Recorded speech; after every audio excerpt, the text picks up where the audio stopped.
దేవుని పరిశుద్ధమైన నామానికి మహిమ కలుగును గాక. హల్లెలూయా. ఈరోజు దేవుని యొక్క ఆరాధనకు, ఆయన సన్నిధికి కూడి వచ్చిన ప్రతి ఒక్కరు కూడా ప్రభు పేరిట ప్రత్యేకమైన వందనాలు. మరి దేవుడు ఇచ్చినటువంటి విలువైన సమయంలో పరిశుద్ధ గ్రంథంలోంచి కొన్ని మాటలు మనము ధ్యానించుకుందాం. వినటానికి ఆశపడిన ప్రతి ఒక్కరు కూడా దేవునికి స్తోత్రాలు చెబుదాం. హల్లెలూయా. కాబట్టి దేవుడు ఇచ్చినటువంటి అవకాశాన్ని బట్టి పరిశుద్ధ గ్రంథంలో కొన్ని మాటలు మనము ధ్యానించుకుందాం. దేవుడు మనకి ప్రత్యక్షమై మనకి ఏమైనా వరం కావాలి అంటే మనం ఏం కోరుకుంటాం చెప్పండి అమ్మా? దేవుడు మనకి ప్రత్యక్షమయ్యి, అమ్మ మరి నేను ప్రత్యక్షమయ్యాను కదా, ఇప్పుడు ఇతను వరము కోరుకోవాలి అమ్మా అంటే ఏం కోరుకుంటారు? అయ్యా డబ్బులు కావాలి, ఇల్లు కావాలి, ఆస్తులు కావాలి, ఆరోగ్యం కావాలి, ప్రభు ఇవన్నీ కూడా నాకు కావాలి అని చెప్పి మనము కోరుకుంటాం. అంతేనా కాదా అమ్మా? అయితే బైబిల్ గ్రంథం ప్రకారము దేవుని పిల్లగా దావీదు అనేటువంటి గొప్ప వ్యక్తి, యథార్థవంతుడైనటువంటి దావీదు దేవుని పిల్లరా, దావీదు కూడా దేవుని కొన్ని వరాలు కోరుకున్నాడంట. ఏంటి? ఎవరు కోరుకున్నాడు? దావీదు కొన్ని వరాలు కోరుకున్నాడు. ఏంటి ఆ వరాలు? దేవుని పిల్లగా ఏమి కోరుకున్నాడంటే కొన్ని మాటలు మనం చూసుకుంటే దేవుని పిల్లగా రాసుకోవాలి దయచేసి. పరిశుద్ధ గ్రంథం నుంచి అపోస్తుల కార్యము 13వ అధ్యాయము 34వ వచనంలో దావీదు కోరుకున్నటువంటి కోరికలు ఎలా ఉన్నవి, అవి నమ్మకమైనవా కావా అని చెప్పి దేవుడు చెబుతూ ఉన్నాడు. అపోస్తుల కార్యము 13వ అధ్యాయము 34వ వచనము, కొత్త నిబంధన, పేజీ నంబర్ 116వ పేజీ. చదవాలి దయచేసి.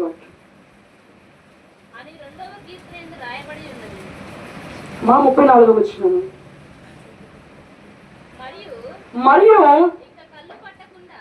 మరియు యొక్క కుళ్ళు పట్టకుండా ఆయనను మృతులలో నుండి లేపుటను బట్టి దావీదునకు అనుగ్రహించబడిన, ఎవరికి అనుగ్రహించబడిన? దావీదుకు అనుగ్రహించబడిన పవిత్రమైన వరములను. ఏంటి అంటాయి? పవిత్రమైన వరములను మీకు అనుగ్రహించును. అవి చదవాలి. అవి నమ్మకులైనవని చెప్పిన. చాలు, దేవునికి స్తోత్రం చెబుతాం. హల్లెలూయా. దేవుని ప్రియరా, ఇక్కడ ఏమంటున్నాడంటే దావీదు నాకు అనుగ్రహించిన పవిత్రమైన వరములను నేను మీకు అనుగ్రహించును. అవి ఎలా ఉన్నాయంట? నమ్మకములై ఉన్నాయంట. అంటే దావీదు దేవుని పిల్లగా కొన్ని వరాలు కోరుకుంటే ఆ వరాలు ఎలా ఉన్నాయి అంటే నమ్మకమై ఉన్నవి, పవిత్రమై ఉన్నవి. ఏం కోరుకున్నాడు దావీదు అంటే దేవుని పిల్లరా, కీర్తన గ్రంథం 27వ అధ్యాయము 4వ వచనము. దయచేసి దేని యొక్క వాక్యము శ్రద్ధగా విందాం. కీర్తన గ్రంథము 27వ అధ్యాయము 4వ వచనములో,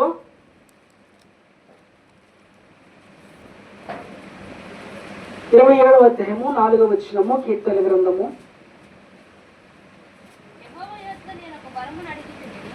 ఏమడుగుతున్నాడు ఇక్కడ దావీదు? యెహోవా వద్ద నేను ఒక వరమును అడిగితిని, దానిని నేను వెతుకుచూ ఉన్నాను.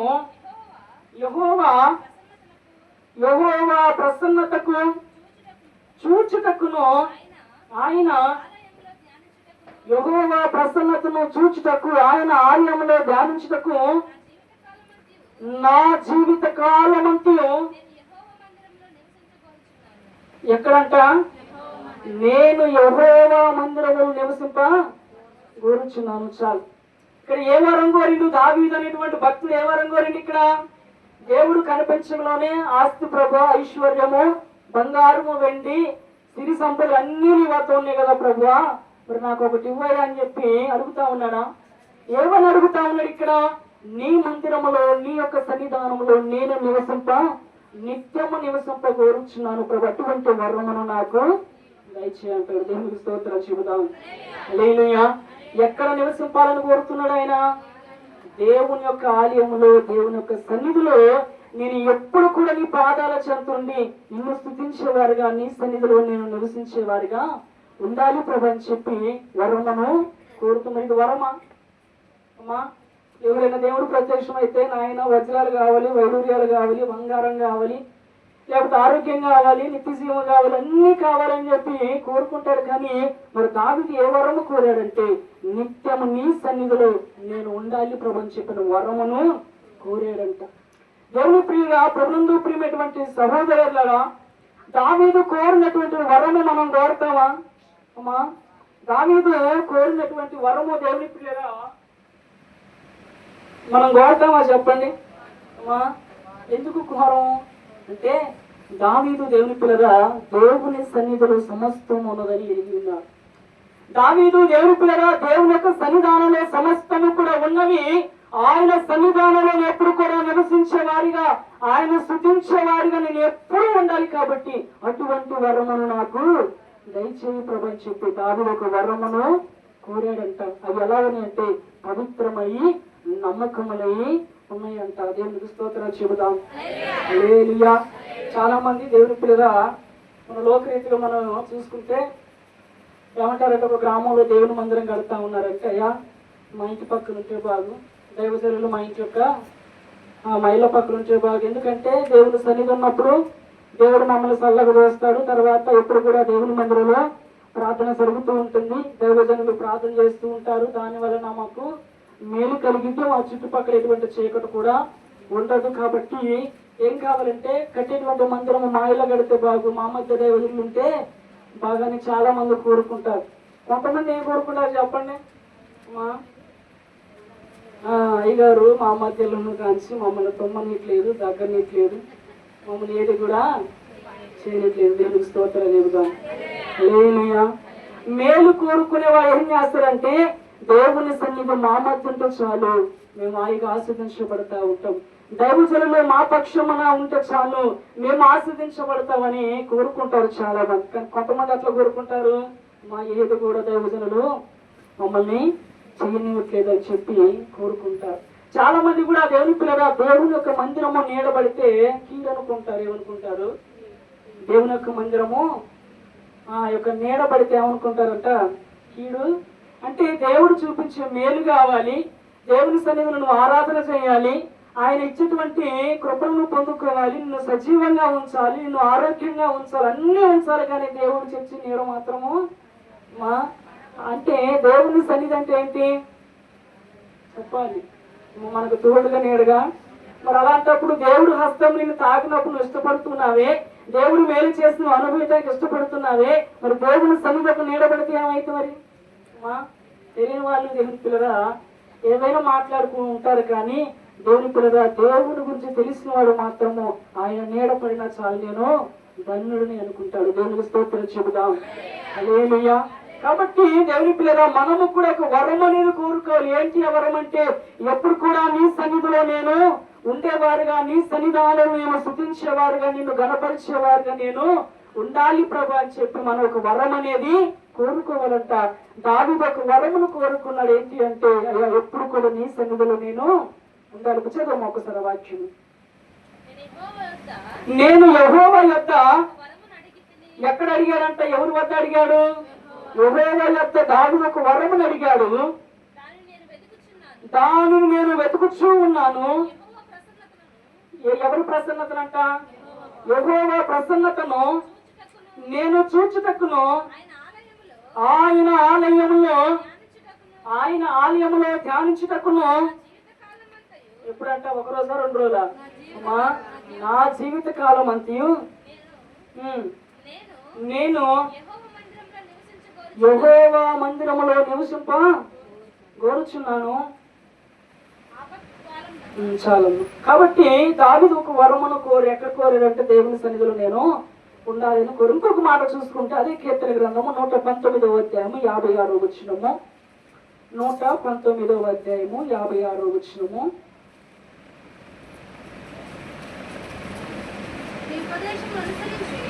నీ ఉపదేశమును అడిగి నడుచుకొనుచున్నాను, ఇదే నాకు వరముగా దయచేయబడి ఉంది. మరొకసారి చదువు. నీ ఉపదేశమును అనుసరించి నడుచుకొనుచున్నాను, ఇదే నాకు వరముగా దయచేయబడి ఉన్నదంట. మళ్ళా ఇంకేం వరం కోరారు దావీదు? మా అయ్యా, నీ ఉపదేశముని ఎప్పుడు కూడా ఏం చేయాలా? అనుసరించి, అడిగి తెలుసుకొని అనుసరించి అందులో నడవాలి, ఇదే నాకు వరముగా నీవు దయచేయబడము కోరుతూ ఉన్నాడు. మొదటి యొక్క వరమేమో దేవుని సన్నిధిలో ఎప్పుడు కూడా ఉండాలటువంటి వరమును కోరాడు. మరి రెండో వరము ఏంటి అంటే నీ ఉపదేశమును ఎప్పుడు కూడా నేను అనుసరించి నడుచుకోవాలి. అంటే నీ మాటలు ఎప్పుడు కూడా నేను తప్పిపోకూడదు, నీ నీతి ప్రకారం ఎప్పుడు జీవించాలి, నీ ఆజ్ఞ ప్రకారం ఎప్పుడూ జీవించాలి, నీ మాట ప్రకారం ఎప్పుడు కూడా జీవించాలి, నీ చిత్తానుసారంగా నేను ఉండాలి, నీ చిత్తము నా ఎడల జరగాలి, నాలో జరగాలి.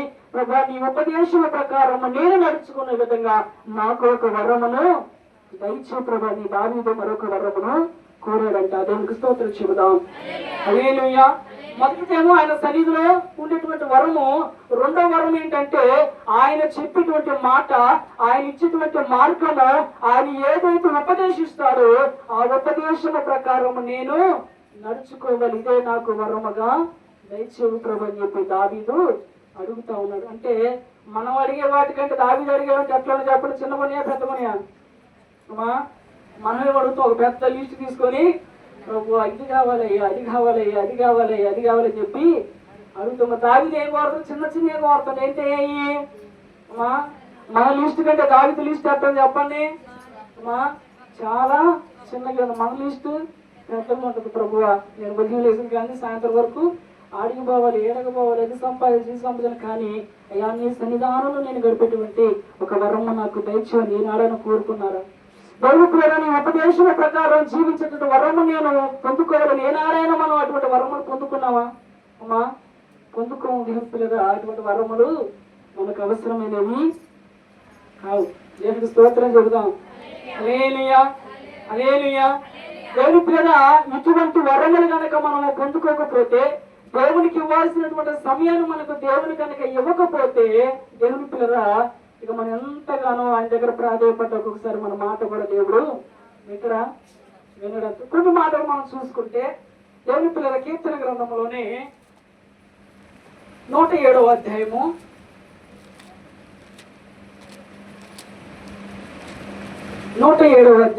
13వ వచనము. కష్టకాలమందు ఎప్పుడు మొరపెట్టారంట? కష్టకాలమందు వారు యెహోవాకు మొరపెట్టిరి, ఆయన వారి ఆపదల నుండి వారిని విడిపించాలి. ఇప్పుడు దేవుడి దగ్గరకు వచ్చి అయ్యా నాకు కష్టం వచ్చింది, శ్రమ వచ్చింది, బాధ వచ్చింది అంటే దేవుడు ఖచ్చితంగా విడిపిస్తాడా? విడిపించడా? అమ్మా, విడిపిస్తాడు. ఎందుకంటే కష్టకాలం ముందు ఆదుకునేటువంటి దేవుడైన, శ్రమదలు ఆదుకునేటువంటి దేవుడైన, ఏ పరిస్థితుల్లో కానీ దేవుడు నిన్ను ఆదుకునేటువంటి దేవుడైన. కానీ ఒక్కొక్కసారి అంట దేవుని పిల్లరా, నువ్వు కష్టంలో ఉన్నప్పుడు దేవుడు నేను చూసి చూడనట్టు ఉంటాడంట. దేవుని స్తోత్రం చెబుదాం. ఎప్పుడు ఉంటాడు? నువ్వు కష్టంలో ఉన్నప్పుడు, నువ్వు శ్రమలో ఉన్నప్పుడు, నువ్వు ఇబ్బందుల్లో ఉన్నప్పుడు, అనారోగ్య పరిస్థితిలో ఉన్నప్పుడు దేవుడు ఒక్కొక్కసారి నీ ప్రార్థన ఆలకించడంట.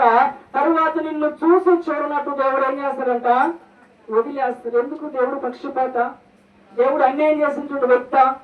మరి ఎందుకు మరి అలా దేవుడు మన ప్రార్థన ఎందుకు త్రోసివేస్తాడు? అమ్మా, అర్థమవుతుంది మీకు? మనం కష్టం ఉన్నప్పుడు దేవుని పిల్లల ఏం చేస్తామంటే ఎడతెగక ప్రార్థన చేస్తాయా, నా సమస్యలు తీరువయ్యా, నా బాధలు తీరువయ్యా అంటే ఆ ప్రార్థన దేవుడు ఏమన్నాడంటే, అదే కీర్తన గ్రంథము 109వ అధ్యాయము 7వ వచనంలో మాట చూసుకుంటే పక్క పేసి, వారు విమర్శలోనికి తేబడినప్పుడు ఏంటంట? దోషి అని తీర్పు నందును గాక వాని ప్రార్థన ఏమైందంట? ఏమైంది? ప్రార్థన పాపంగా అంటే ఏంటి అమ్మా? ఇంకా వచ్చిరాని ప్రార్థన ఇష్టం చాలు, వచ్చిరాని ప్రార్థన ఇష్టం లేకుండా ప్రార్థన పాపం అయితే ఇంకెప్పుడు ప్రార్థన పాపం అయితే చెప్పండి, చెప్పాలి. ఇప్పుడు కష్టకాలం ముందు ఆదుకునే దేవుడు ఆయన, శ్రమదినాలు ఆదుకునే దేవుడు ఆయన, నువ్వు బాధలో ఉంటే సంతోషించే దేవుడు కాదు ఆయన. మరి అటువంటి దేవుడు నీ ప్రార్థన పాపం ఎందుకు అవుతూ అంటున్నాడు? ఎందుకు నీ ప్రార్థన త్రోసి వేస్తా ఉన్నాడు? ఇంకా ఇంకా చెప్పండి.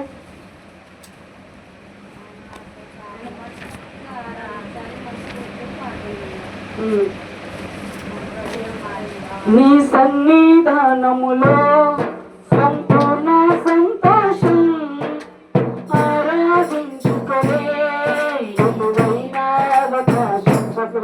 నీ సన్నిధానములో సంపూర్ణ సంతోషం ఆరాధించుకునే ఎదురైన అవకాశం.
మన ప్రార్థన పాపం ఎప్పుడు అవుతుందంటే, ఇప్పుడు మనం పాడుకునేటటువంటి పాట ఏంటి?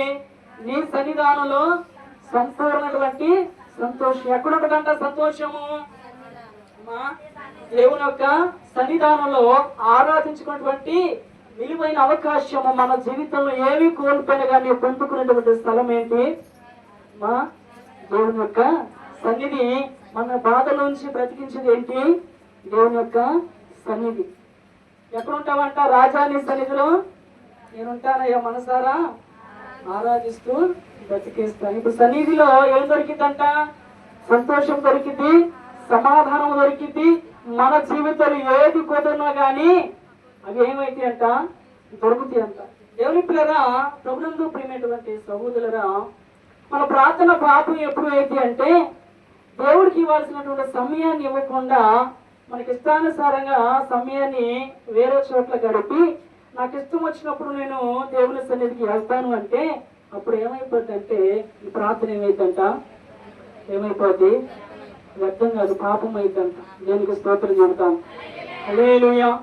ఈరోజు దేవుని పిల్లరా, ప్రభునందు ప్రియమైనటువంటి సహోదరులరా, అయ్యా మమ్మల్ని చూసి ఉంటున్నావా అంటే, దేవుని పిల్లరా, ఆదివారం వచ్చిందనుకోండి, పెద్ద పెద్ద ఎంప్లాయీస్ ఉంటారు చూడండి, పెద్ద డాక్టర్లు కానీ, కానిస్టేబుల్, పోలీసులు కానీ, లేకపోతే కలెక్టర్లు కానీ, లేకపోతే ఇంకా వేరేటువంటి స్థాయిలో ఉన్నటువంటి ఉద్యోగాలు కూడా ఏం చేస్తారంటే ఆదివారం ఒక అవకాశం దొరికినా కానీ వారి కుటుంబ సమేతంతో కూడా ఎక్కడ గడుపుతారంటే దేవుని సన్నిధానంలో గడుపుతారంట. దేవుని పిల్లల ఇచ్చింది ఒక రోజుగా ఆయన ఒక రోజులోనే హాయిగా ఏదో ఒకటి తెచ్చుకొని వండుకోవచ్చుగా, తినొచ్చుగా, పిల్లలతో సినిమాలకు పోవచ్చుగా, ఆడిపోవచ్చు, ఏడవచ్చు అంటే వాడు లోకమైనటువంటి వ్యక్తి చేస్తాడు. కానీ దేవుని నమ్మి దేవుని యొక్క మేలును పొందుకొని దేవుని విలువను తెలుసుకున్న వ్యక్తి ఏం చేస్తారంటే మొదటిగా దేవుడు, తర్వాత ఏదైనా చెప్పి ఏం చేస్తారంటే కుటుంబ సమేతతో ఆడిపోతారు అమ్మా దేవుని యొక్క మందిరానికి. ఎవరంట? చిన్న చిన్న పని పోయేవారు కూడా కాదు, ఎంతో ఎట్లాంటి స్థాయి కలిగిన వాళ్ళు, పెద్ద పెద్ద ఉద్యోగము చేసేటువంటి వారు ఏం చేస్తారంటే ఉన్నటువంటి ఆదివారంలో కూడా కొంత సమయాన్ని దేవుడికి ఇచ్చి మిగతా సమయాన్ని వారు పిల్లలతోనూ, భార్యతోనూ, కుటుంబ సభ్యులతోనూ గడుపుతూ ఉంటారంట. దేవుని పిల్లరా, ప్రభునందు ప్రియమైనటువంటి సహోదరులరా, దేవుడికి రావాల్సినటువంటి మహిమను మనం ఇవ్వకుండా దేవుని ఆరాధించినటువంటి ఆరాధన ఆయనకి ఇవ్వకుండా, దేవుని స్థుతించకుండా, ఆయన చేసిన మేలును బట్టి ఆయన ఘనపరచకుండా ఉండి మన ఇష్టానుసారంగా వెళ్ళి ఆపద వచ్చినప్పుడు నన్ను బ్రతికించు ప్రభు అని చెప్పారు. మోకాలు కడిగితే రామ్మ నీ కోసం నేను ఎదురు చూస్తున్నామని చెప్పి దేవుడు అంటారా? ఏమైందంట? విమర్శ దినం మన దేవుని పిల్లగా. వారి విమర్శలోనికి దేవుడినప్పుడు దోషి అనే తీర్పు నందును గాక వాని ప్రార్థన ఏమైందంట? పాపమవును గాక. దేవునికి స్తోత్రం చెబుదాం. హల్లెలూయా. దేవుని పిల్లగా ఈ మధ్య ఒక సెల్లో చూస్తే అతను ఏం చేశారంటే పెట్రోల్ బంక్ వాండర్ అంట. ఒక పెట్రోల్ బంక్ లో కనీసము రోజుకి ఎంత సంపాదన చెప్పండి? వాండర్ పెట్రోల్ కొడితే ఒక 50,000 1,00,000 లాభం అనేది వస్తా ఉంటుందా రాదా? ఒక 50,000 వేసుకుంటే ఒక ₹1,00,000, బాగా నడిచేది అయితే ₹1,00,000 వస్తాయి. కానీ ఆ వ్యక్తి ఏం చేశాడు తెలుసా? దేవుని పిల్లగా ఆదివారం రోజు దానికి ఒక బోర్డు పెట్టాడు. ఈ రోజు విశ్రాంతి దినమో, ఈ రోజు దేవుని యొక్క మందిరంలో గడిపే దినమో కాబట్టి ఈ రోజు బంకుకి ఏంటంట? సెలవు. ఏంటి సెలవు అంటే 50,000 సంపాదించి ఒక్కరోజు దేవుని పిల్లలు ₹1,00,000 సంపాదించిన బంకు ఆ ఓనర్ ఏం చేసినట్టే దానికి ఏం చేసినట్ట అసలు ఒక్క ఉద్యోగస్తులు కూడా లేకుండా అసలు బంకు ఆ రోజు నిలిపివేసి హాయిగా దేవుని మందిరానికి వెళ్ళి ఆరాధిస్తూ ఉన్నారు.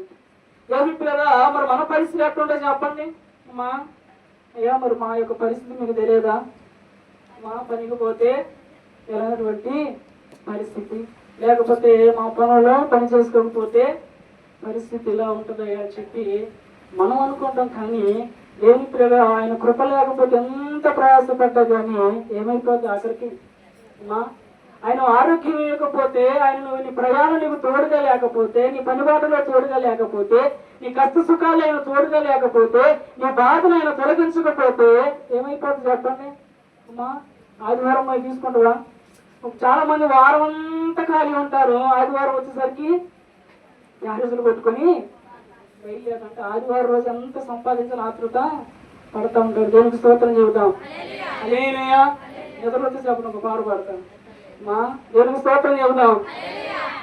కాబట్టి ఏం చేస్తారంటే ఆదివారం వచ్చినప్పుడే క్యారేజీలు పట్టుకొని అసలు వారం అంతా ఆ ఫంక్షన్లని, ఆ పెళ్లిళ్ళని, ఆ పని, ఇంటి పని, వంట పని, ఆ పని పని చెప్పి 6 గంటగా ఉంటారు. కానీ ఆదివారం వచ్చేసరికి క్యారేజీలు పట్టుకొని అసలు 7ంటికి లేచి ఉరుకుతా ఉంటారంట ఆదివారం రోజు ఎంత సంపాదించారు అని.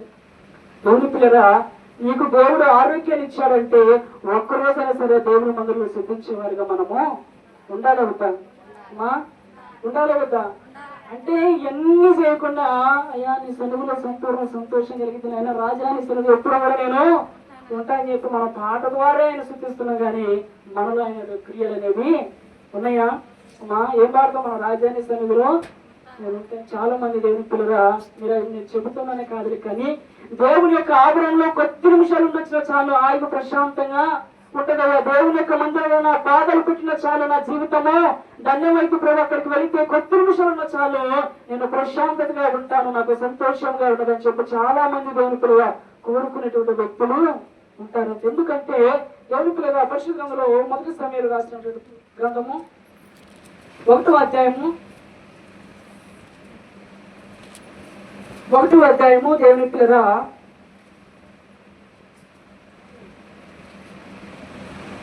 26వ వచనం నుంచి మనం చదువుకుంటే, నా ఏలినవాడా, నా ఏలినవాని ప్రాణముతోడు నీ యొద్ద నిలిచి యెహోవాకు ప్రార్థన చేసిన స్త్రీని నేనే, బిడ్డను దయచేయమని యెహోవాతో చేసిన మనవిని అనుగ్రహించను.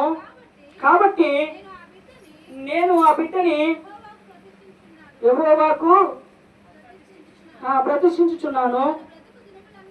బ్రతుకు దినములన్నిటిను వాడు యెహోవాకు చెప్పిన చాలమ్మ. ఆమె ఎక్కడ మొక్కుకుంది మా? ఎవరు మొక్కుకుంది? పోత బజార్లో మొక్కుకుందా? లేకపోతే ఎక్కడైనా వెళ్ళి దేవుని పిల్లలు మొక్కుకుంది? ఎక్కడికి వచ్చి మొక్కున్నావా? వినాలి దయచేసి కొద్ది నిమిషాలు. ఎక్కడికి వచ్చి మొక్కున్నావా? దేవుని మందిరంలోకి వచ్చి మొక్కుకుంది. ఎందుకంటే దేవుని మందిరంలో అడిగిన ప్రతి దాని కూడా ఏమైపోతుందంటే దేవుడు దయచేస్తారని చెప్పి ఆమె ఎక్కడ మొక్కుందంటే దేవుని యొక్క మందిరానికి వచ్చి మొక్కుకుందంట. ఆ మొక్కుబడి దేవుని మొక్కున్నటువంటి మొక్కుని దేవుడు చూసి తనలో ఒక లోటుని దేవుడు తీర్చివేస్తారు. అంటే దేవుని పిల్లల నాయన నీ ఇంటిలో ఉంటే ప్రార్థన చేసుకుంటే సరిపోదా? వినాలి దయచేసి. ఎక్కడంట? నీ ఇంటిలో ఉండి ప్రార్థన చేస్తే సరిపోదా? మైక్ ఆడ దగ్గర పడుతుంది, ఆడ దగ్గర పడుతుంది. అమ్మా మా ఇంటి దాకా మైకు సాల్దా అంటే మరి ఏమో కూడా అనుకోవచ్చు ఆయన. దేవుడి మందిరం ఆడాడే ఉంది, మరి ఆడికి నేను ఎంత దూరం ఎందుకు పోతాను, 7 ఇంట్లో ఉంటాయి మొక్కుంటే సరిపోదా అని చెప్పి దేవుడి పిల్లలు అనుకున్నదా? దేవుని మందిరంలో నేను కాలు పెట్టిన చాలు దేవుడు ఆత్మ నా మీదకి వచ్చి ఆయన స్థలంలో ఆత్మ ఉంటుంది, ఆయన స్థలంలో పరిశుద్ధి, ఆయన సన్నిధిలో సమస్తము కూడా దాగి ఉంటది. కాబట్టి నేను అక్కడికి వెళ్ళి ఆయన స్థుతించాలి, మొక్కుకోవాలని చెప్పి ఆ స్త్రీ దగ్గరికి వచ్చింది. ఈరోజు దేవుడి పిల్లలు మనం గమనించుకుంటే ఇంట్లో పని ఉందని, లేకపోతే సేలో పని ఉందని, లేకపోతే పలానా దగ్గర పని ఉందని, ఆడుందని, ఏడుందని చెప్పి దేవుడి మందిరానికి ఏమైపోతుందంట అమ్మా. అందుకే నేను మొదటిగా చెప్పేది, ఇంటికి ఎవరు మన ఊరిసి ఎవరైనా ఉన్నా ఉండాలని కోరుకుంటారు చాలా మంది. ఎందుకు అమ్మా? దగ్గరనిట్లేదు, మయ్య గారు ఏం చేస్తాడు, దగ్గరనిట్లేదు, తొమ్మిదింట్లో ఏం చేస్తాడు అంటే మేము చేసేది ప్రజలు కూడా చాలా మంది కోరుకునేది ఏంటి? దేవుని సన్నిధి మా మధ్య ఉంటే చాలు. వారు ఎందుకంటే ఎప్పుడు కూడా దేవుడు మాకు తోడుగా ఉంటారని చెప్పి చాలా మంది కోరుకుంటారు. చాలా మంది విషయాలకు వస్తే ఎక్కడంటే దేవుని పిల్లలు అన్ని విషయాలు కూడా ఈరోజు దేవుని పిల్లరా ప్రభుత్వం ప్రియమైనటువంటి సహోదరులరా, నువ్వు కష్టంగా ఉన్నప్పుడు ఆదుకునేది దేవుడు, నువ్వు శ్రమలు ఉన్నప్పుడు ఆదుకునేది దేవుడు. అన్ని సమస్యలు నేను చూస్తున్నటువంటి దేవుడు. మరి ఆ దేవుడు నీ ప్రార్థన పాపం అవుతుందని ఎందుకు అన్నాడంటే ఆయనకి ఇవ్వాల్సినటువంటి సమయం నువ్వు ఏం చేస్తున్నావు మా? ఈరోజు ఇంట్లో పోతుంది కానీ ఒక వారం బాగుంది ఏమైతే మా ఏమంటారు, ఈరోజు ఇంట్లో పని ఉంది కానీ ఒక వారం కాకపోతే ఏమైంది, లేకపోతే పలానా ఖాళీ వారంటే ఒక్కరోజు కాకపోతే నువ్వు కష్టంలో ఉన్నప్పుడు ఒక్కసారి నువ్వు అవసరం నువ్వు తీర్చుకోమ్మా, తర్వాత నేను నీకు అవసరం నేను చేస్తా, నేను స్వస్థపరుస్తా అంటే దేవుడు అంటే నువ్వేమైపోతావు? బ్రతుకుతువా అమ్మా? నువ్వు మరణకరమైన పడకల్లో ఉన్నప్పుడు దేవుడి పిల్లగా నువ్వు చనిపోయిన పరిస్థితిలో ఉన్నప్పుడు దేవుడికి మొరపెట్టినప్పుడు దేవుడు ఏమంటున్నాడు? అమ్మ ఒక్కసారి నేను కొద్దిగా వేరే వాళ్ళ ప్రార్థన ఆలకిస్తాను కానీ ఈ ప్రార్థన ఈసారి నేను ఆలకినప్పుడు ఒక్కసారి నువ్వే బ్రతికించుకోలేక ప్రయత్నించుకుంటే మన వల్ల అయిద్దమ్మా. అమ్మా దేవునికి స్తోత్రాలు చెబుతాం. హల్లెలూయా. మన వల్ల అయిద్దా? ఏం దగ్గర మమ్మల్ని చూసి అంటున్నావా ఏంటి అంటారేమో. దేవుని పిల్లరా ఆయన సన్నిధిలో కనుక నువ్వు గడపకపోతే ఎన్ని దినములంట? ఒక దినము గడిపితే ఎన్ని దినాలకి? ఒక రోజు నువ్వు పనికి పోతే 1000 దినాలు కూలిస్తారా మా? ఆదివారం పని కొట్టుకొని మన క్యాన్సల్ పెట్టుకొని పోతామే, ఆయన ఆరోగ్యం ఇవ్వకపోతే దేవుని పిల్లరా పోతావా మా? దేవుని పిల్లరా అందుకనే ఒక్క దినము గడుపుట 1000 దినముల కంటే శ్రేష్టమంట. మనం ఏ పరిస్థితులు కానీ దేవుని ఏం చేయాలంట? సఫలించేవారిగా ఉండాలి. దేవునికి స్తోత్రాలు చెబుదాం. హల్లెలూయా. నేనేమైనా ప్రభువా నిన్ను స్తుతిస్తాను, నాకేమైనా ప్రభువా నీ కర్పిస్తాను. నేనేమైనా ప్రభువా నిన్ను స్తుతిస్తాను, నాకేమైనా ప్రభువా నీ కర్పిస్తాను. నేనేమై ఉన్నానో నేనేమై ఉన్నానో నీ దయ వలనేనయ్యా, నాకున్నవన్నీ నీవిచ్చినవేనయ్యా, నాకున్నవన్నీ నీవిచ్చినవేనయ్యా. నేనేమైనా ప్రభువా నిన్ను స్తుతిస్తాను, నాకేమున్నా ప్రభువా నీ కర్పిస్తాను. హల్లెలూయా. ఈ స్థితిలో మనం ఉన్నామంటే కారణం ఎవరు అమ్మా? మనకు పని పోయిన రైత ఎవరు? మా ఈ స్థితిలో మనం ఉన్నామంటే మా దేవుడి. దేవుని పిల్లరా అందుకని ఆయనకి ఇవ్వాల్సిన సమయానికి ఇవ్వండి. దేవుని పిల్లరా ఏందో అయ్యా మేము రాలేదని మా గురించి చెప్తున్నాం అయ్యా అంటే దేవుని పిల్లరా ఈ ప్రార్థన పాపం కాకూడదని నేను చెప్తా ఉన్నా. అందుకే అన్నాడు ఈ ప్రార్థన పాపమా, నువ్వు చేస్తున్నటువంటి ప్రార్థన పాపం అవుతుందయ్యా. ఎందుకు ప్రార్థన పాపం అవుతుందా అంటే నీకు మేలు చేసి అన్ని చేసి ఇప్పుడు నేను నీకు 1 లక్ష రూపాయలు ఇచ్చేవనుకోండి, లేదయ్యా అవసరం తీరిపోయింది 1 లక్ష రూపాయలు ఇచ్చిన తర్వాత అయ్యా నాకు ఆయన ఇవ్వలేదు వేరే ఆయన ఇచ్చి ఆయన ఇవ్వడం బట్టి ఈరోజు నేను ఈ స్థితిలో నేను ఉన్నానంటే నేను ఎంత బాధపడుతుంది చెప్పండి. అర్థమవుతుంది మీకు? మీకు అవసరం ఉంటే 1 లక్ష రూపాయలు ఇచ్చాము, లేదు లేదని 1 లక్ష రూపాయలు ఇచ్చిన ఇచ్చినప్పుడు నేను లేదు వేరే వాళ్ళు ఇచ్చారని చెప్పి ఆయన పొగినం అనుకోండి, నాకేమైంది? మా నాకు బాగా ఈసారి ఒత్తి ఎత్తన అంటే దేవుడు ఆరోగ్యం ఇచ్చి ఆయుష్ ఇచ్చి నిన్ను బ్రతికించి నీ పిల్లల్ని కాపాడి నీకు అన్ని చేస్తే ఎవరు మహిమపడుతాను, ఎవరు బాగు చేయడానికి పోతాను? మా రైతుల్ని బాగు చేయడానికి పోతాను. అంటే ఇప్పుడు ఏం చేస్తున్నావు మరి? మా ఇంటికాడ పని ఉందని చెప్పి ఇంటిని బాగు చేస్తున్నావు కానీ ఎవరు ఏం చేస్తాను? ఇంటిని బాగు చేస్తున్నావు కానీ మన హృదయాన్ని శుభ్రం చేసుకుంటూ దేవుని సన్నిధికి ఆదివారం వచ్చేసరికి అన్ని పనులు పెట్టుకుంటామంట. దేవుని ప్రేమ మీరు చాలా మంది గమనించండి. ఆదివారం పని పేరు మీరు చాలా మంది గమనించండి. మిగతా ఆదివారం పోయిన తర్వాత మిగతా కొన్ని అన్ని రోజులు కూడా ఎవరుంటారు? ఇంటికి మరలు ఎప్పుడు పోతారంటే మరలా ఆదివారం క్యారేజ్ పెట్టుకుని పోతారంట. దేవుని పిల్లలు అటువంటి వారి గురించి కొన్ని మాటలు చెప్పుకుందాం, ముగించుకుందాం. ఇర్మీయా గ్రంథంలో దేవుని పిల్లలు దేవుడు ఒక మాట చక్కని మాట మాట్లాడుతున్నాడు. ఏంటి అంటే ఇర్మీయా గ్రంథంలో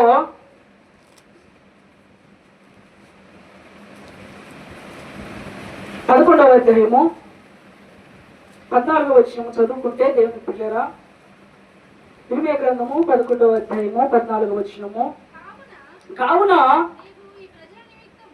కావున ఈ ప్రజల నిమిత్తము ఏమంటున్నాయా? రేమగులు ఉపవాసం ఉంటున్నాయా అంటున్నా? ఏమంటా ఉన్నాడు? మా చదువు మరి మొదటి నుంచి. కావున నీవు ఈ ప్రజల నిమిత్తము ప్రార్థన చేయకుము, వారి నిమిత్తము నీవు మొరపెట్టుకును. ప్రార్థన చేయకును, వారు తమ కీడును బట్టి నాకు మొరపెట్టినప్పుడు ఏమంటున్నాడు దేవుడు? అమ్మా ఏమన్నా చెప్పండి, నేను చదువుతా వినండి. కావున నీవు ఈ ప్రజల నిమిత్తము ప్రార్థన చేయమాకు, వారి నిమిత్తము మొరపెట్టమాకు, ప్రార్థన చేయమాకు, వారు తమ కీడును బట్టి నాకు మొరపెట్టినప్పుడు నేను హాయిగా వింటున్నా వినను అంటాడు. అందుకే నీ ప్రార్థన పాపం ఎందుకు అవుతుందంటే దేవుని పిల్లరా, కీడున్నప్పుడు బాధ ఉన్నప్పుడు నువ్వు ప్రార్థన నువ్వు చేసినా కానీ ఏమైపోతుందంట?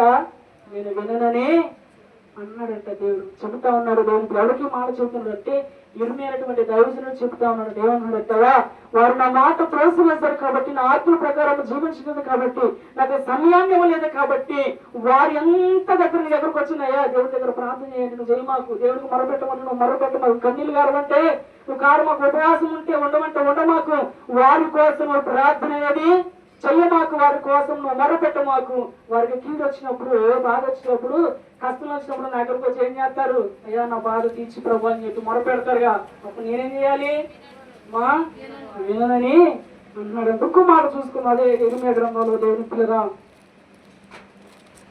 అదే ఇర్మీయా గ్రంథము 7వ అధ్యాయము 16వ వచనము, కాబట్టి నీవు ఈ జనము కొరకు ఏమన్నాడు? చేయమన్నాడు. ఇక్కడ కూడా చేయమాకు, వారి కొరకు మొరనైనను ప్రార్థనైనను చేయకము, నన్ను బతిమలాని కొనకము, నేను నీ మాట. ఆఖరు కూడా ఏమన్నాడంటే, అయ్యా నువ్వు వాడు వచ్చినా గానీ నువ్వు మొరపెట్టినా కానీ నీ ప్రార్థన కూడా నేను ఎవరికి చెబుతున్నాడు? దైవజనులు చెబుతున్నాడు. అయ్యా మరి వచ్చి నేను బతిలాట దేవుని దగ్గర ప్రార్థన చేయంటే మరి నువ్వు జాలి ఉంటుందిగా బుద్ధిగా? అమ్మ దైవజనుడు జాలి ఉండదా? మా సంఘం కూడా అందరూ మనోళ్ళు అని చెప్పి జాలిగా ఉన్నప్పుడు నువ్వు వచ్చే మోకాలు ఎంత చూసినా అప్పుడు ఏమంటాడంటే నీ ప్రార్థన కూడా నేను విననంటున్నాడు. నేను స్తోత్రం చెబుతాను. లేలుయా, నువ్వు బతిమాలుకున్నా, మొర్ర పెట్టుకున్నా, లేకపోతే అంగలాచినా, లేకపోతే ఇంకేమి చేసినా గానీ ఆఖరికి నీ ప్రార్థన కూడా నేను విననంటున్నాడు. దేవుని పిల్లగా, ప్రభువులో ప్రియమైనటువంటి సహోదరుగా, ఇవన్నీ తెలియకుండా మనం ఏం చేస్తున్నామంటే నిత్యం ఏం చేసే ప్రార్థన దేవుడు ఆలకిస్తూనే ఉంటాడు.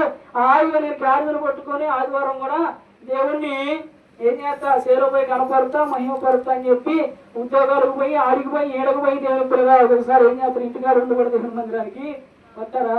ఇంటికాడ చాలా పని ఉంది గారు. ఏం తెలుసు నీకు? మా ఇంటికాడ అదోడవాలా, ఇది చెయ్యాలా, అదంతా అసలు తీసి మా తోడిసరికి ఈ టైం అయింది, ఇంకేముంది, అప్పటికే పాటలు అయిపోయినాయి, ప్రార్థన అయిపోయింది, అసలు రాలేక పోయినాయి గారు అని చెప్పి దేవునికి స్తోత్రం చెబుతాం. హల్లెలూయా. అందుకే అన్నాడు, దేవుని సన్నిధి ఆనందాలా ఊరు బయట నుంచి బాగు, ఎందుకంటే అయ్యగారు మీకు ఏది చేసినా కానీ చూస్తాను అంటారు.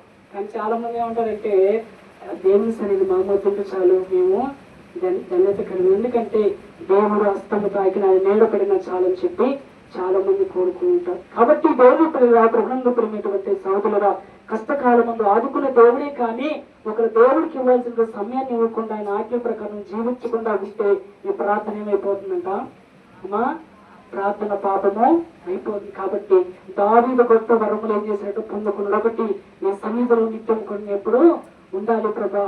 రెండవది నీ ఉపదేశం నేను ఎప్పుడు కూడా అంగీకరించి అడిగి తెలుసుకుని అంగీకరించి నడుచుకోవాలి. కాబట్టి మనం ధనము ఐశ్వర్య సంపదల కంటే ఏం చేయాలంటయ్యా, నీ సన్నిధిలో నేను కూడా ఎప్పుడు నీ పాదాల చెంత నిన్ను శుద్ధించే వారికి నాకు అటువంటి వరమును నాకు దయచేయు ప్రభా చెప్పి దేవుని ఏం చేయాలా, ప్రార్థన చేయాలి. మనం ప్రార్థనించినప్పుడు ఏం చేస్తాం తెలుసా, పెద్ద సిటీ రాసుకుని పోతుంది దేవుని దగ్గరికి. ఏంటంటయ్యా, నాకు ఇది లోటుని పూడ్చి ప్రభా, నాకు ఇది సమస్యని పూడ్చి ప్రభా, అనారోగ్యం బాధని తీసు ప్రభు అని చెప్పి మోకరించి కాంచి ఆమె అన్నదాకా అన్ని మన అవసరాలే చదువుతుంటాం. కానీ మరి దేవుడు అయ్యా నాకు ప్రాణం ఇచ్చావు, ఆరోగ్యం ఇచ్చావు, ఆయుష్ ఇచ్చి నాకు ఆరోగ్యం ఇచ్చావు, ఆయుష్ ఇచ్చి అన్ని ఇచ్చావు ప్రభా, మరి నేను నీకు ఏ విధంగా ఉపయోగపడతాను ఆయన. అర్థమవుతుందమ్మా అమ్మా, అర్థమవుతుందా? నాకు ఆరోగ్యం ఇచ్చి ఆయుష్ ఇచ్చా కాబట్టి ప్రభా, నాకు ఇచ్చిన ప్రాణాన్ని బట్టి నేను నీకేం చేయాలయ్యా, ఎవరికి నీ మాటలు చెప్పాలి ప్రభా, నీ నామానికి మహిమ రావాలంటే నేనేం చేయాలయ్యా అనేటువంటి మాట అయిపోయిన అంటారమ్మా. ఏం చదువుతారు, ఆరోగ్యం కావాలయ్యా, ఆయుష్ కావాలయ్యా అని ఒక్క బలహీనత రాని అసలు ఇంతకాలం ప్రార్థన చేసిన కానీ దేవుడు నా ప్రార్థననే ఆలోచించలేదు అని చెప్తే ఉంచిండు అని చెప్పుకుంటా. కానీ ప్రార్థన చేసినప్పుడు కూడా ఒకటి అయ్యా, వచ్చిన ఆరోగ్యం ప్రభు నీ కొరకే ఉపయోగపడాలి, కాబట్టి నేనేమి చేయాలి ప్రభు నీ కొరకు అని చెప్పి ప్రార్థన చేయాలి. అంతేకాని దేశమైన సిటీని మొత్తం దేవుడి దగ్గర చదవం మాక్కడ దేవుడు అలా చదివితే దేవుని పిల్లలు మన ప్రార్థన దేవుడు ఆలకించడు. కాబట్టి ఇప్పుడు చెప్పండి, ఆ దేవుని సన్నిధులు ఏమున్నాయంట, మా వరాలు ఉన్నాయి, సంతోషం ఉంది, సమాధానం అన్ని కూడా ఉంటే మనం పాటగాడే ఆగిపోతున్నాం. రాజా అనే సన్నిధులు పాడమంటే అసలు 3-4 చరణాలు ఆకుండా పాడతాం. కానీ దేవుని సన్నిధికి రావాలంటే మనం ఏంటయ్యా, నేను నీ మందిరంలో ఉండలేనయ్యా, అంతేనా, ఆదివారం పని పోకుండా నేను ఉండలేనయ్యా అని చెప్పి అనే మాట కాదు. కానీ దేవుని పిల్లగా ఆయనకి సమయాన్ని ఇచ్చి చూడండి, దేవుడు ఖచ్చితంగా మీ పట్ల మేలు అనేది చేస్తూ ఉంటాడు. ఎందుకంటే ఒకసారి మనం చేసిన ప్రార్థన ఎందుకు ఆలోచించాలంటే మన ప్రార్థన పాపం అవుతున్నటువంటి సంగతి మనం ఆలోచించుకోలేకపోతే. అందుకే ఎంత ప్రార్థన చేసినా, ఎంత మొరపెట్టినా నేను వినను, నువ్వు బలహీన కలిగి నా దగ్గరకు వచ్చిన నీకు సహాయం అనేది చేయను. ఆఖరికి దైవజనులు వచ్చి ప్రార్థన చేసినా కానీ నీ ప్రార్థన కూడా నేను ఎందుకయ్యా అంటే, నాకు ఇవ్వాల్సిన సమయాన్ని, నాకు రావాల్సిన మహిమని, నన్ను కనపరచవలసిన నువ్వే పోయి రైతుల్ని వాళ్ళని బాగు చేస్తా ఉంటే మరి వాళ్ళని పోయి కరుక్కును ఆరోగ్యాన్ని అని దేవుడని మనం వదిలేశాడు అనుకోండి, ఈ లోకంలో ఎక్కడ దిగినా కానీ నేను పిల్లగా నీకు ఎటువంటి సహాయం అనేది రాదు. వచ్చిగా దేవునికి స్తోత్రం చెబుదాం. హల్లెలూయా. టైం అయితే మొదలవాయి గారు మా. కాబట్టి అందుకనే మనం కూడా దేవుని యొక్క సన్నిధిలో ఏం కోరుకోవాలంట, వరాలు కోరుకోవాలి. దావీదు గొప్ప దైవజనుడే, ఏ లోటు లేదంట. రాజుగా ఉన్నప్పుడు అనేక మంది పనివారు ఉన్నారు, ఆస్తి సంపద చిటికేస్తారు అన్ని దగ్గరకు వస్తాయి. అటువంటి వాడే దీనుడై దేవుని పిల్ల తగ్గించుకొని నీ సన్నిధిలో నేను ఉండటకు, నిత్యం ఉండటకు నాకు ఒక వరము దయచేయ, నీ ఉపదేశం అంగీకరించిన వరమును దయచే ప్రభు అని చెప్పి ప్రార్థన చేస్తాం. కాబట్టి మనము కూడా దేవుని పిల్లగా ప్రభుత్వం ప్రియమైనటువంటి సోదరుగా మన ప్రార్థన పాపం కాకుండా మనం కూడా ఏం చేయాలంట, దేవుని దగ్గరకు వచ్చి మొదటిగా సన్నిధానాలు మనం ఏం చేయాలంట, గణపడాలి అంటే గణపరచబడాలని, మహిమపరచబడాలి. నా మందిరంలో, నా సన్నిధిలో, నా వర్ణములు ఒక దినము గడుపుతా 1000 దినముల కంటే శ్రేష్టము. దేవునికి స్తోత్రాలు చెబుదాం. కాబట్టి దేవుని పిల్లగా ఎవరు తిట్టుకోమాకండి. కాబట్టి అందుకనే దేవునికి మనం ఏం చేయాలంటే సమయాన్ని ఇవ్వాలి. ఇచ్చిన తర్వాతే మనం కష్టం వచ్చినప్పుడు ఆయన పాదాలు చెప్పుకుంటూ ప్రార్థించక ముందు నీ కష్టం దేవుడు తీరుస్తాడు. ఒకవేళ నువ్వు ఆయన సమయాన్ని ఇవ్వకుండా నీ కష్టం వచ్చిన ఆయన దగ్గర పోతే నీ ప్రార్థన అనేది వినడు. కాబట్టి మన ప్రార్థన అంగీకారంగా ఉండాలంటే, మన ప్రార్థన పాపం కాకుండా ఉండాలంటే ఎప్పుడు కూడా దేవుని యొక్క సన్నిధానంలో ఆయన ఆజ్ఞ ప్రకారం, నీతి ప్రకారము ఆయన ఎందుకు దేవుని పిల్లగా జీవించే వారుగా మనం అందరం కూడా ఉండాలి. దేవుడు కొద్ది మాట జీవించి ఆస్వాదించుగాక. ఆమేన్. పాటలు పాడండి,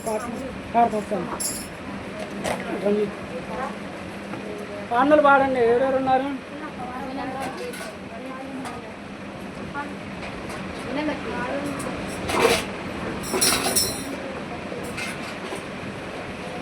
దేవుడు వాడుతున్నాడు.